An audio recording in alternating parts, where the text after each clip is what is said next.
আসসালামু আলাইকুম। দিনের আলো এখন নীরবতা মানে সমর্থন।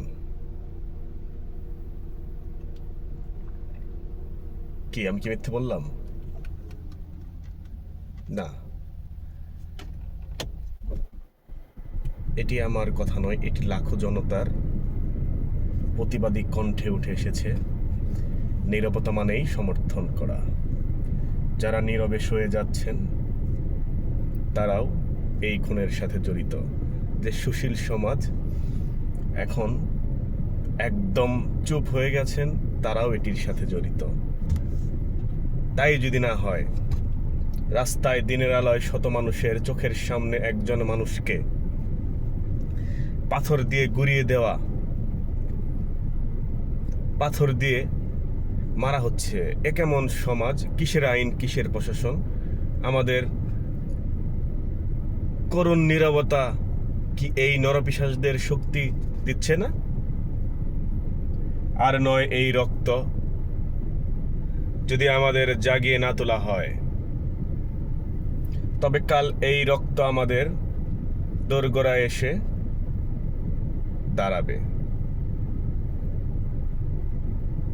তখন আমাদের কি করার থাকবে? তখনও কি জাতি নির্ভীক নিরাকার নীরবতা পালন করবে? এটিই সত্যি কথা।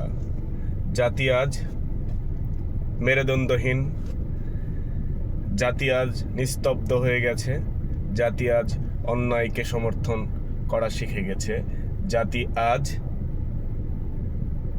অন্যায়ের সাথে আপোষ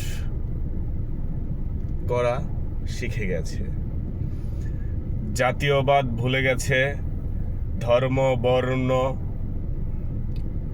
একাকার হয়ে যখন বাংলাদেশের প্রত্যেকটি মানুষ খুব সুন্দর স্বস্তিতে জীবন পার করতেছিলেন, ঠিক তখন কালো মেঘের ছায়া এসে এই বাংলাদেশকে জঙ্গি উত্থানের দিকে ঠেলে দিয়েছিল। আর সেই ধারাবাহিকতা ধরে আজকে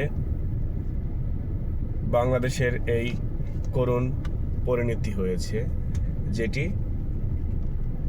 বলে শেষ করা যাবে না, যেটি বোঝানো যাবে না। আজকে যা হচ্ছে, আগামীতে যা হবে, সেটি আমাদের প্রশাসন কখনোই প্রতিহত করবে না, বাংলাদেশ সরকার প্রতিহত করবে না। এটা তাদেরই একটি প্রি প্ল্যানের অংশ। আর নয় এই রক্ত যদি আমাদের জাগিয়ে না তোলো, তবে কাল এই রক্ত আমাদের দোরগোড়ায় এসে পড়বে। আজ যারা গায়ে পাথর পড়ছে, কাল সেটা আমাদের সন্তানের মাথাও ভাঙতে পারে। অপরাধীর জন্য কোনো করুণা নয়, আইন থাকলে শাস্তি চাই, না হলে প্রতিরোধ। আমাদের ন্যায়, মানুষ মরে গেলে মানবতা মরবে, আর মানবতা মরলে আমরা কেউ বাঁচব না। এই নৃশংসতার শেষ চাই, বিচার বিহীনতার মৃত্যু চাই। আপনারা অবশ্যই আমার কথাগুলো বুঝতে পারবেন। যদি এই দেশে বিচার হীনতার মৃত্যু হয়, তাহলে আর অপমৃত্যু ঘটবে না।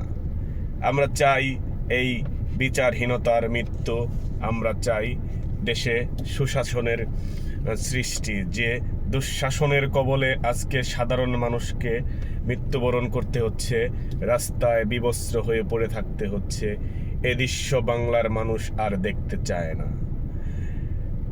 জনগণের টাকায় যে সরকার পরিচালিত হয়, সেই সরকার জনগণকে নিরাপত্তা দিতে ব্যর্থ। আমরা সেই সরকারকে বলতে চাই, যদি জনগণকে নিরাপত্তা দিতে একান্তই ব্যর্থতা প্রকাশ করেন, তাহলে গদি থেকে সরে অন্যত্র চলে যান। জনগণের ম্যান্ডেট নিয়ে নির্বাচনের মাধ্যমে যদি না হয়, আপনি যদি সেটিও না পারেন, যদি নির্বাচনও দিতে না পারেন, আপনার এই ম্যাটিকুলার ডিজাইন থেকে আপনি সরে দাঁড়ান। বাংলার জনগণকে নিরাপত্তা দিতে হবে, সেটি যদি আপনি দিতে না পারেন, আপনার ওখানে কোনো কাজ নেই। একজন নিরীহ মানুষকে যদি বিবস্ত্র করে পাথর মেরে রাস্তায় জনসম্মুখে মেরে ফেলা হয়, সেই দেশের আইন কি আদৌ মানুষের কাজে আসবে? নাকি আপনাদের মতো যারা ম্যাটিকুলাস ডিজাইন করে দেশ দখল করেছে শুধু তাদের নিরাপত্তাই দেবে? জনগণের টাকায় নিরাপত্তায় থাকবেন, নিরাপত্তার চাদরে থাকবেন উপদেষ্টারা? তা কেন? এটা কেন? এটা কোন বিচার? এটা কোন শাসনতন্ত্র? আমরা এবং দেশের মানুষ জানতে চায়। বন্ধুরা, প্রতিবাদ করো, অন্যায়ের বিরুদ্ধে আওয়াজ তোলো।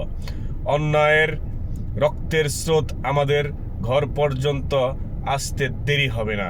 যদি প্রতিবাদ করতে দেরি হয়, যদি এখনই সময়, এখনই প্রতিবাদ করতে হবে।